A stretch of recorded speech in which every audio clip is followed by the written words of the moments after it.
Om Swastiastu, selamat siang pemirsa Bali Express. Saat ini kami tengah berada di kediaman Bapak Profesor Iwayan Widiade. Beliau merupakan salah satu pakar robotika dari Universitas Udayana. Selamat siang Bapak Profesor. Selamat siang. Bagaimana kabar Pak di siang hari ini? Kabar baik dan sehat. Terima kasih karena sudah memberi kesempatan tim kami, tim Koran Bali Express untuk berkunjung ke kediaman Bapak. Mungkin Pak Prof bisa dijelaskan bagaimana awal Bapak melakukan riset terhadap beberapa penemuan-penemuan yang berkaitan dengan robotika. Saya jelaskan awal penemuan. Latar belakang saya pendidikan S3, keahlian adalah di bidang pengendalian otomatik dan robot. Nah, di tahun 2016 saya mendapatkan ide terus terang dari Bapak Tawan, Bengkelas di Karangasem. Nah, dari sana muncul ide saya ingin menciptakan robot-robot tangan dan kaki dan produk-produk yang lain yang berbasis otomatisasi yang digunakan bisa langsung oleh masyarakat. Nah, salah satu produk robotika yang dikenal masyarakat adalah robot tangan Nike. Mungkin bisa dijelaskan cara kerja dan fungsinya, Prof. Jadi yang di tahun 2018, mulai 18, 19, 20, dan 21, kita sudah membuat penelitian bionic robot hand ini. Jadi robot ini dari awal berbeda-beda sistem kontrolnya. Yang terakhir, yang pertama itu dengan menggunakan jaringan closed loop, yang kedua menggunakan PID control, yang ketiga menggunakan fuzzy logic control. Kemudian kita gabung antara PID dan fuzzy logic yang disebut dengan hybrid control. Nah, itu sudah menghasilkan luaran kontrol luaran seperti misalnya sinyal kesalahan yang kecil, kemudian maksimum overshoot-nya juga kecil, kurang dari 5%. Dan juga waktu pencapaian kestabilan dari robot ini sudah bisa dicapai dalam waktu yang singkat. Jadi robot tangan ini akan skalanya sekarang memang masih riset, dan di tahun 2022 ini kita sudah bisa menghasilkan produk karena kita sudah kerjasama dengan Yayasan Puspadi Bali, dan robot produk ini akan kita bisa sumbangkan di Yayasan Puspadi. Ya, dari apa sih keunggulannya Prof? Robot tangan yang Prof ciptakan dengan robot tangan yang pada umumnya. Kalau kita melihat dari keunggulan, sebenarnya mungkin kalau di Indonesia itu masih jarang ya ada robot tangan ini, masih jarang karena memang penelitinya agak jarang. Nah, tetapi di internasional misalnya di Jepang, Amerika mungkin ya, tetapi dari segi harga sangat-sangat tidak terjangkau sekali ya, terutama kita di Indonesia. Bayangkan ini harga robot tangan ini bisa mencapai 1,2 miliar. Itu tidak mungkin terjangkau oleh masyarakat Indonesia yang punya disabilitas, tidak mungkin. Nah, keunggulan kalau kita melihat robot saya ini sudah dikendalikan dengan menggunakan sistem kontrol hybrid. Keunggulannya adalah dia memiliki performance gerakan yang nanti lebih baik ya, lebih baik diharapkan lebih. Apalagi nanti kita ke depan akan menggunakan kontrol kecerdasan deep learning. Jadi itu hasil gerakan robotnya jauh lebih baik. Kemudian robot ini akan bisa mengenal setiap objek yang akan diajak kontak. Jadi dia sudah mengenal, sehingga robot ini akan bisa seperti tangan sendiri ya. Ya, selain robot tangan Nike, mungkin bisa kita demokan tentang kaki palsu Nike. Ya. Prof, silakan Prof. Nah, di sini kita juga sudah membuat, ini sudah berupa produk, yaitu produk bionic robot kaki, bionic robot leg. Jadi robot leg ini juga sama, konsepnya sama seperti robot tangan ini. Jadi dia menggunakan sensor gaya. Jadi sensor gaya ini dipasang di paha nanti, ya seperti itu. Jadi di paha, jadi energi potensial listrik yang dihasilkan dideteksi oleh sensor gaya ini untuk diteruskan ke microcontroller. Nah, di microcontroller ini sudah dibuat coding, jadi sudah dikonversi dari gaya ke putaran motor. Jadi kaki ini akan bisa bergerak seperti yang diinginkan oleh user itu sendiri.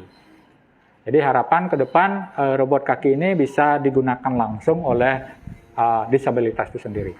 Ya, mungkin ada kerjasama yang dilakukan dari Prof sendiri dengan bidang-bidang yang terkait.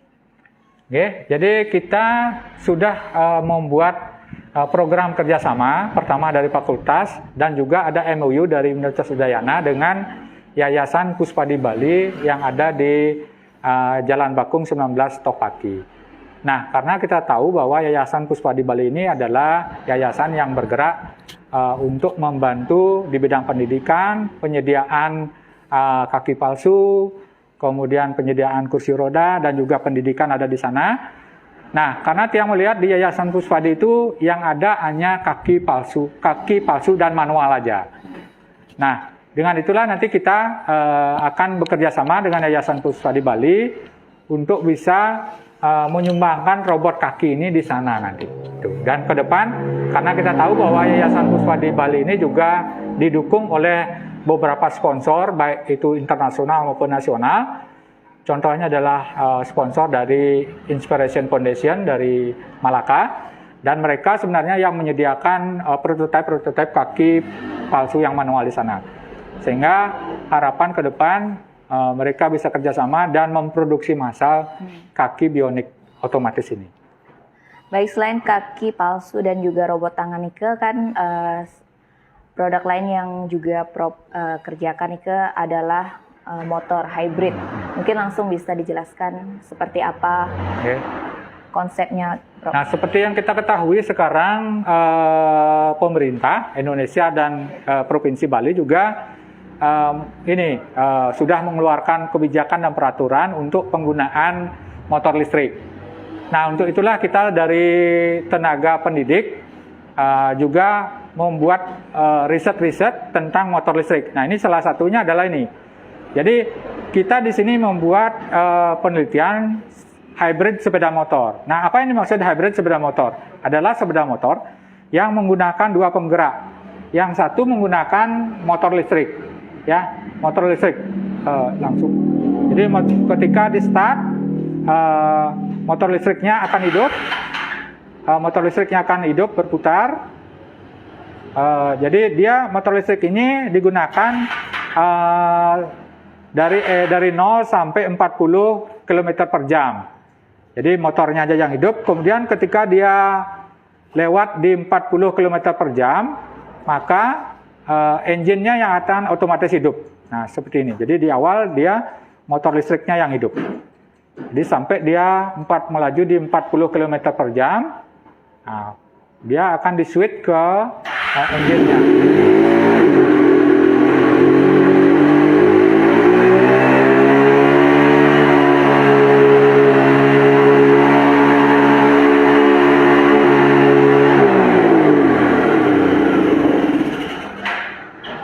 Dan ketika engine-nya mati, motor listriknya yang hidup, ya, begitu dan seterusnya.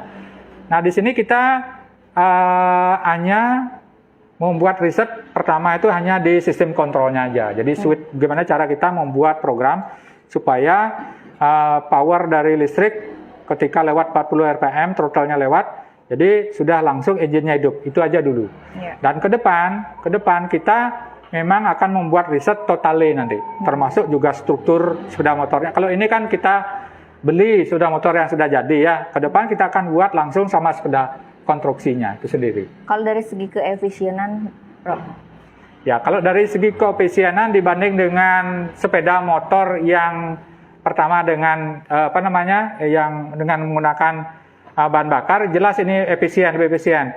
Karena apa? Karena di saat di kota atau jalan-jalan yang datar, kita ininya yang hidup, motor listriknya hidup, tidak perlu bahan bakar, ya. Tetapi ketika dia di jalan yang nanjak atau kita butuh speed yang tinggi, nah motor engine-nya yang hidup, itu. Jadi kalau melihat dari segi efisiensinya, ini lebih efisien ketimbang sepeda motor yang biasa, atau bahkan dengan yang sepeda motor listrik full pun gitu loh. Nah, sementara yang di pasaran itu kan hanya ada yang custom bengkel itu hanya mengcustom motor listrik doang. Jadi mereka engine-nya di sana tidak digunakan alias dibuang. Nah, dengan dasar itulah saya membuat temuan ini. Mudah-mudahan ke depan bisa kita kembangkan terus. Baik, kita akan beralih ke produk riset selanjutnya, ada kursi roda listrik. Nah, ini adalah kursi roda listrik. Latar belakangnya kenapa kita buat riset ini. Jadi ini sama juga seperti di Yayasan Puswadi Bali. Di sana ada ribuan kursi roda yang masih manual. Nah, permasalahannya adalah ketika digunakan, yang manual ini masih membutuhkan tenaga tambahan untuk mendorong kursi rodanya. Nah, harapan bahwa ketika riset ini selesai dan menjadi produk, jadi kursi roda ini mampu digunakan oleh user itu tanpa bantuan dari orang lain. Karena di sini sudah menggunakan joystick control, bisa mengatur gerakan maju, mundur, ke samping, dan bahkan berhenti. Nah, konsepnya seperti itu. Nah, ke depan setelah itu baru kita nanti lanjut ke konsep autonomous kursi roda, autonomous wheelchair. Autonomous wheelchair ini sama juga menggunakan sistem kontrol kecerdasan dengan menggunakan deep learning juga nanti bisa. Jadi dengan menggunakan sensor IMMU itu. Ya, jadi bisa digunakan. Nah, itu konsep yang riset yang ke depan. Ya, jadi sementara cukup ini ya dulu, ya. Ya, kita beralih ke produk selanjutnya, Prof. Oke, sekarang selanjutnya adalah ini, kita lihat mesin penggulingannya, ya. Bud, mesin penggulingannya, Bud.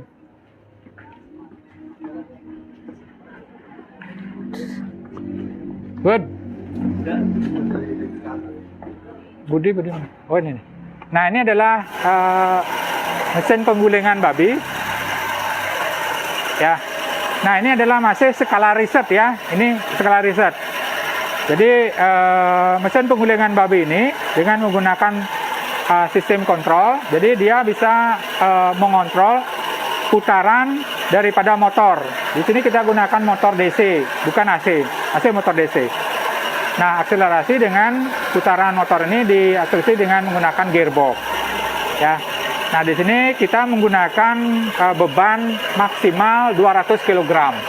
Jadi setiap beban ini kurang lebih 50 kg digunakan untuk memutar. Nah, ini masih menggunakan sistem kontrol PID ini, proporsional, integral, dan derivatif kontrol. Nah, aplikasi daripada prototipe mesin penggulingan ini sudah kita produksi mesin penggulingannya, termasuk sudah digunakan oleh Yuda Babi Guling, ya. Jadi mesin pengguling sudah digunakan Yuda Babi Guling yang beralamat di Jalan Nangka nomor 23 Denpasar. Dan sekarang yang lagi satunya kita masih garap, yang punya pesanan dari Bapak Pande Egi Babi Guling Bang Gianyar. Nah, kalau di Bapak Pande Egi Babi Guling Gianyar ini, dia menggunakan 4 stick juga, tetapi bobotnya di sana sampai 1 stick itu sampai 90 kg beratnya. Nah, itu di dalam kita sekarang sudah persiapkan, bisa masuk ke dalam. Sekalian juga untuk perkenalkan teknologi tepat gunanya, pengolahan sampah. Jadi di tengah pandemi COVID ini kita bekerja sama dengan mahasiswa untuk menciptakan industri kecil lah ya. Nah, kita melihat ini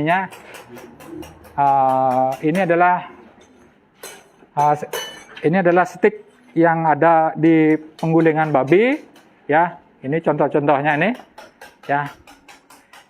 Nah, ini stick penggulingan babinya yang ada di Jalan Nangka. Dia pesan kemarin lagi 32 pieces, ya. Nah, inilah yang akan ditaruh di atas rantainya nih. Jadi di sini ada gear. Jadi inilah yang akan diputar oleh motor listriknya, ya. Nah, diatur. Jadi dia berputar otomatis. Nah, karena ini skalanya sudah produk, ini otomatis stainless steel ya. Ya. Nah, itu yang itu adalah yang di Pak Pandeginya, sticknya belum selesai. Rangkanya ini masih ongoing ya, ini rangkanya. Belum kita, karena kita banyak tersita waktu di mesin pengolahan sampah. Nah, ini adalah mesin pengolahan sampah, lebih tepatnya yang di sini. Ini adalah mesin pencacah sampah, ya, mesin pencacah sampah.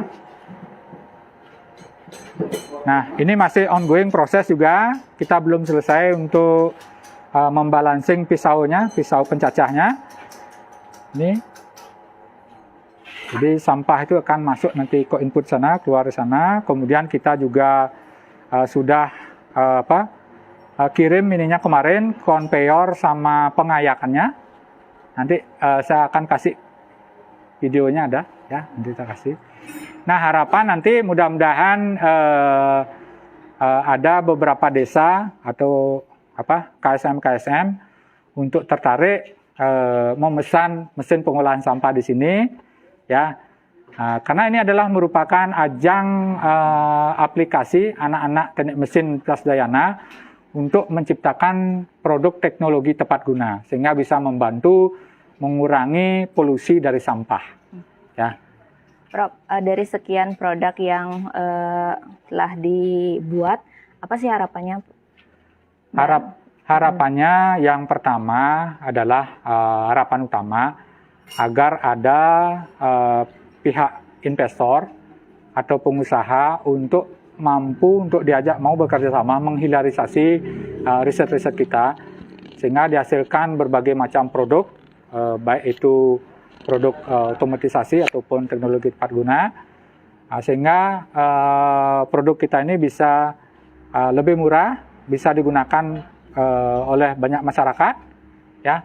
Yang kedua adalah kita juga mengundang calon-calon mahasiswa baru, ya. Harapannya untuk mendaftar di Teknik Mesin Prasdayana, karena di sini kita sudah bisa mampu mengaplikasikan antara teori yang didapat di kuliah dengan aplikasinya. Ada mungkin proyek yang belum yang akan dilakukan lagi, penemuan atau riset.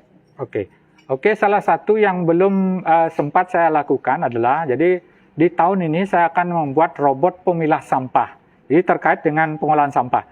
Jadi robot pemilah sampah ini adalah robot yang digunakan untuk memilah sampah anorganik ataupun organik. Jadi di konveyor itu, jadi sampah itu kan berjalan di konveyor.